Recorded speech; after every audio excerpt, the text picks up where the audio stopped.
Love it. Sari नेसायच्या आधी usually मी खूपच खुश असते आणि ते चेहऱ्यावरती दिसतं माझ्या. आज केस डायसननी केलेत आणि मग ओपन केलेत आणि मी ह्या हायलायटर स्टिक बद्दल नेहमी बोलत असते, but it's always out of stock and right now it is in stock, so I thought I put it on. H&M ची आहे. Look at how pretty. मला हा सुंदर ब्लाउज पीस मिळाला होता इन अ फॅब्रिक शॉप आणि मी खूप महिने तो शिवला नव्हता and I am finally on it. जहानबाई शलाकाने शिवलाय माझा ब्लाउज ॲज युजल आणि आम्ही ह्याला हे छोटे डँगल्स लावले. She just does such a fab job. It's like a crop top आणि माझ्याकडे ह्याच्यावरती साडी नव्हती. हे शिवल्यानंतर I got a sari from her boutique itself. मला जस्ट ब्लाउज पीसच खूप आवडला होता. I was like I figure out the sari later. खूप प्रिटी ब्राईट कलर आहे. मी काही स्टिचिंगला टाकायला गेले की माझे सगळे फॅब्रिक्स घेऊन जाते. कशावरती काय जाईल सांगता येत नाही. आजकाल सगळ्या साड्या माझ्या वेडिंग गेस्ट अप्रोप्रिएट असतात, कारण तेवढंच करते मी आजकाल. I love it. मागणं शॉर्ट झाली. एक second. Just gonna stand on it. थोडासा ब्लाउज दिसू दे. एकदम सोबर ब्लाउज आहे. 2 सेट ऑप्शन्स आहेत. This is the first one. हा ऍक्च्युली माझा खूप फेवरेट सेट आहे. This is from Inara. ह्याचे क्यूट कानातले पण आहेत. But I feel like this sari needs a little bit more. This is option 2.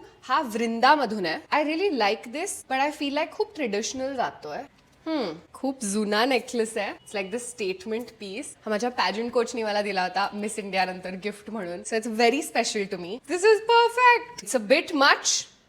I like it. जेव्हा मी ह्या ऍक्च्युअल फंक्शन्सला नेसते तेव्हा मला कधीच वेळ होत नाही to record a video. So मी आधीच रेकॉर्ड करून ठेवते आणि जेव्हा वेळ येईल तेव्हा सेम आउटफिट परत घालायचा ऍक्च्युअल इव्हेंटला. कसलं एलिगंट दिसतंय. जरा वेगळा झाला आजचा look. That's what I like about it. Ooh, lipstick. I think this is the best formula I have ever used in an affordable lipstick. Reasonable lipstick. Anyway, that's it. ह्या 2 makeup प्रोडक्टचे links पाठवू शकेन, but the rest will be in the caption.